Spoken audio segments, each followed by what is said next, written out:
Uh, Hello everybody, welcome back to another video featuring Mingo's tail in the middle of the camera because she won't get off the camera.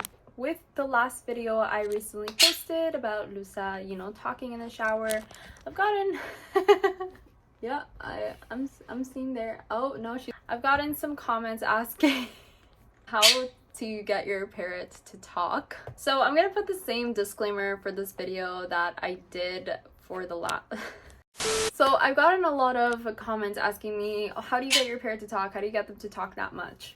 Yes, no, don't go back. I'm putting this disclaimer out there. Disclaimer, do not get a parrot based on this video. They are a lot of work, messy, loud, time-consuming, and long-term commitment. Not everyone is suited to own one, and many are given up because people don't research prior. Not all parrots talk, and not all of them talk to the same extent. If that is your reasoning to get one, then don't. There's a lot of people who get parrots because of their speaking ability, because they saw like one video on TikTok or Instagram or YouTube, whatever it was, and then they're like, I want that parrot, and then they get the parrot and the parrot doesn't talk, and they also don't realize the responsibility of having a parrot, but that is a video for another time. Good to know that some parrots are going to talk more than others. Some are just going to learn a few words, and not every parrot has the capacity to talk. When teaching a parrot to talk, a lot of the times I hear this advice where it's like, just repeat and repeat and repeat a billion times and eventually they'll get it. I don't like this method. I don't like this method because one, it would drive me insane personally, and I'm sure it gets the parrot to just go insane with this one word if you're just repeating like hello, hello, hello, like just over and over again. Coolest part about them talking is when they actually understand the meaning and association of the word, because you don't want them to just randomly blurt out the word. It's like, yeah, they can talk, but it's nice when you stimulate them intellectually and they start to understand the meaning of the word. So my method for how I teach her how to talk, and please keep in mind that you don't learn this in a day. It takes others longer than others to pick up words. Even sentences are a lot for them, so start out with small words. I repeat every day, yes, but not over and over again in one sitting. Start with the word hi or hello, whichever one of the two you want. This is like the basic word that almost every parrot can pick up. Mango has her own little version of hi.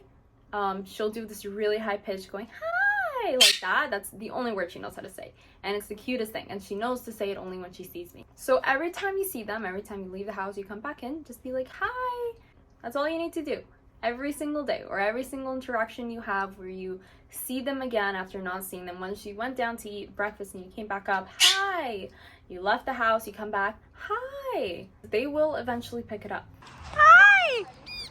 Hi! Hi! Hi! Hi! Hello! Hi! Now keep in mind that a lot of people will tell me, oh, my parrot's 6 months old, why aren't they talking? They're very young. They normally will start to pick up words after a year olds. They usually start by sounding out words, so they'll copy like a sneeze or the sound of drinking water, or beep beep beep or whistles. That's usually where they start before getting to words. Kind of like a baby kind of goes like wah.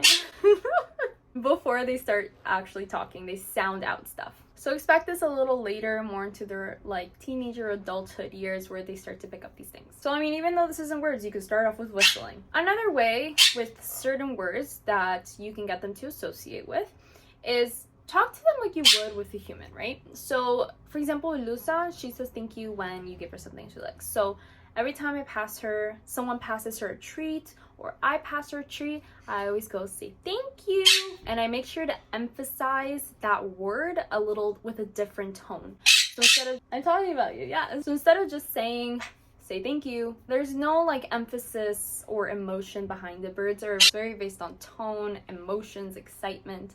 So I make sure to emphasize that. Say thank you, like that, a little pause, thank you, and then sometimes I'll even be like, say thank you, thank you. Say thank you! Say thank you! Say thank you! Thank you!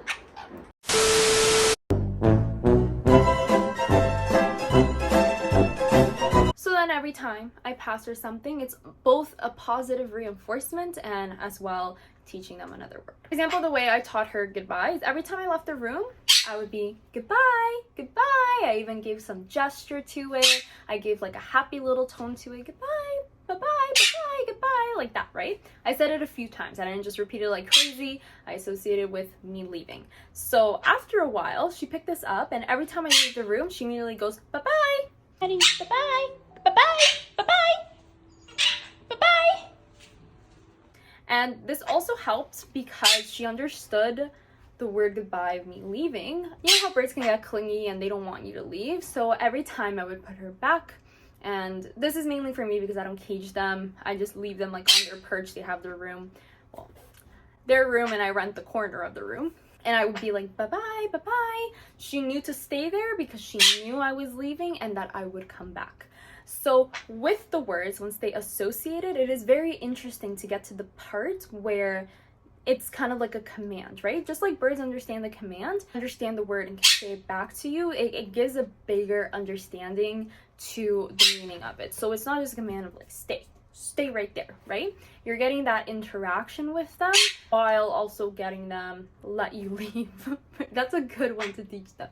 Little by little, they'll start picking up more words, and you can work more on association, you can work on songs, sentences, but take it little by little. You can't go to a baby and expect him to be like, this is the color blue. They're probably going to start off with just blue. So it's just kind of treat them the same developmental stages that you would a child. Just like children, the more you intellectually stimulate them, the more their capacity grows to learn. And that is just the amazing thing about parrots. And for those of you who don't know, since there is such a large misconception with budgies, budgies can speak too. It's amazing. It's really amazing. So even if your bird does not speak, you can definitely go with whistling or sound effects. That's great too. I know cockatiels are fantastic whistlers. Just a little like whistle songs, you know, have fun with them, interact with them, just stimulate that brain. If you guys enjoyed this video, make sure to give it a thumbs up. Make sure to hit subscribe. Check out our social medias as well as our Etsy shop. I'm sad none of my birds joined me for this video, even though they're squawking in the background. And I hope this helped. Make sure to leave out in the comments any questions that you guys might have. DM me if you guys need any personal walkthrough help with absolutely anything. And I'll see you guys next time. Bye-bye.